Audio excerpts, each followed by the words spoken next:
കൊട്ടിഘോഷിച്ച് കൈമാറിയിട്ടും ദുരന്തബാധിതർക്ക് കയറിക്കിടക്കാൻ പാകമാകാത്ത ചുരൽമല ടൗൺഷിപ്പിലെ വീടുകൾ, അവിടെയാണ് ആശങ്ക ഇരട്ടിയാക്കിക്കൊണ്ട് താമസിക്കും മുമ്പേ ചുമരിലും മേൽക്കൂരയിലും ഒക്കെ വിള്ളൽ കണ്ടത്. ആദ്യഘട്ട ഗുണഭോക്താക്കളായി 178 കുടുംബങ്ങൾ അവർക്ക് അവരുടെ ഭൂമിയുടെ പട്ടയം നൽകുകയാണ്. ഏറ്റവും പ്രധാനപ്പെട്ട പണി നമ്മളൊരു സിവിൽ എഞ്ചിനീയറിംഗ് മാത്രമല്ല ഇതിലെടുത്തിട്ടുള്ളത്, ഇതിലൊരു ഡിസാസ്റ്റർ എഞ്ചിനീയറിംഗ് ഉണ്ട്. അതായത് സാധാരണ നമുക്ക് ഒരു വീട് പണിയാൻ 3 അടി താഴത്തേക്ക് ഭാരം കോരിയാൽ മതി. ഇത് 10 അടി താഴത്തേക്ക് കോരി അവിടെ നിന്ന് പില്ലറിട്ട് പൊന്തിക്കുന്നതാണ്. ഉത്തരവാദിത്തത്തോടുകൂടി പണി സൈറ്റിൽ നല്ലതരം പണികൾ ചെയ്തു കൊടുക്കുന്ന ഏക വ്യക്തി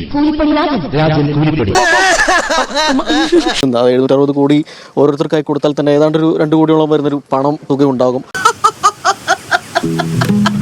അത് മാത്രമല്ല, ഈ വീടിന് ഇപ്പം എത്ര രൂപ വരുന്ന വല്ല കാൽക്കുലേഷൻ നിങ്ങളുടെ കയ്യിലുണ്ടോ? കൽപ്പറ്റ നഗരത്തിൽ 7 സെന്റ് ഭൂമി, അവിടെ ഇത്ര മനോഹരമായി പണിത വീട് എത്ര കോടി വരും? 1 കോടിയേക്കാൾ മുകളിൽ എന്തായാലും വരും. കുറയ്ക്കാൻ പറ്റുമോ? വിവാദവും ചർച്ചയും മുറുകിയപ്പോൾ ഇന്ന് കണ്ടത് റവന്യൂ മന്ത്രിയുടെ നേരിട്ടിറങ്ങിയുള്ള പരിശോധനയുടെ നാടകീയ രംഗങ്ങളാണ്. ഒന്നല്ല 3 വീടുകളിൽ ഇപ്പോൾ വിള്ളലുണ്ട്. എന്നാൽ അത് വിള്ളലല്ല, പെൻസിൽ വര മാത്രമാണ് എന്നടക്കമായിരുന്നു ആദ്യമുള്ള പ്രചാരണം വന്നത്. മന്ത്രി തന്നെ നേരിട്ട് കയറി നോക്കി, പാടുകൾ സാൻഡ് പേപ്പർ കൊണ്ട് മായ്ച്ചു നോക്കി. ചോർച്ച ഉണ്ട് എന്ന് മന്ത്രിക്ക് തന്നെ സമ്മതിക്കേണ്ടി വരികയായിരുന്നു. മന്ത്രിയുടെ വാക്കുകളിലേക്ക്. ആരെയാണോ കളിയേണ്ടത്?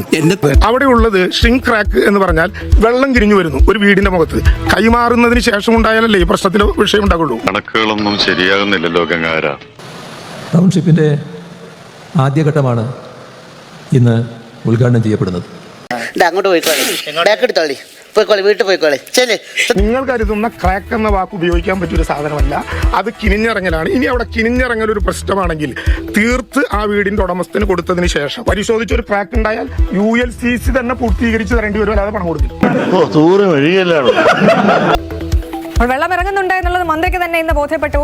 ഇപ്പോൾ സർക്കാർ പറയുന്നു വീട് കൈമാറിയില്ലല്ലോ എന്ന്. അപ്പോൾ പിന്നെ മാർച്ച് 1 നടത്തിയ ചടങ്ങ് എന്തായിരുന്നു എന്ന ചോദ്യമുണ്ട്. താക്കോലും പട്ടയവും കൊടുത്താൽ വീട് കൈമാറില്ലല്ലേ? അതൊക്കെ ഗോപാലകൃഷ്ണൻ ഒരു നമ്പറല്ലേ? കാരണം സൈബർ ഇടങ്ങളിൽ ഇടത് സൈബർ സംഘങ്ങളൊക്കെ പ്രചരിപ്പിച്ചത് മാധ്യമങ്ങൾ തെറ്റായ കാര്യങ്ങൾ പ്രചരിപ്പിക്കുന്നുവെന്നും അവിടെ യഥാർത്ഥത്തിൽ വെറും ഒരു പെൻസിൽ വര മാത്രമേ ഉള്ളൂ എന്നുമാണ്. ആ വാദത്തിന്റെ ചുവട് പിടിച്ചായിരുന്നു മന്ത്രിയും ഇത് കയറി ഈ വിവാദത്തിൽ തന്നെ മായ്ക്കാനുള്ള ശ്രമം നടത്തിയത്. പക്ഷേ അതിൽ തീർത്തും പരാജയപ്പെടുകയായിരുന്നു മന്ത്രി. കാരണം അവിടെ വെള്ളം കിരിഞ്ഞിറങ്ങുന്ന സാഹചര്യം ഉണ്ടെന്ന് മന്ത്രിക്ക് തന്നെ സമ്മതിക്കേണ്ടി വന്നു. അതോടൊപ്പം തന്നെ മന്ത്രിയോട് എന്തുകൊണ്ട് മേൽക്കൂരയിൽ പരിശോധിക്കുന്നില്ല എന്ന് ചോദിച്ചപ്പോൾ ഒടുവിൽ മന്ത്രിക്ക് തന്നെ ആ മേൽക്കൂരയിൽ കയറി ഈ കാര്യങ്ങളൊക്കെ ബോധ്യപ്പെടുകയും ചെയ്തു. ഇതിനിടെ മന്ത്രി പറഞ്ഞ ഒരു കാര്യം ശ്രദ്ധേയമാണ്. വീടുകളൊന്നും കൈമാറിയിട്ടില്ല, കൈമാറിയത് പട്ടയം മാത്രമാണ്. വീട് കൈമാറാത്ത സാഹചര്യത്തിൽ ഇപ്പോൾ പണി നടക്കുന്നതിനാൽ അതിൽ വലിയ കാര്യമൊന്നുമില്ല, ഗൗരവമൊന്നുമില്ല എന്നൊരു വാദം കൂടി മന്ത്രി പറയുകയും ചെയ്തു. ഇങ്ങനെ എന്തെങ്കിലുമൊക്കെ പറയുമ്പോഴേ എന്റെ മനസ്സിനൊരു സന്തോഷം ഉണ്ടാവുള്ളൂ.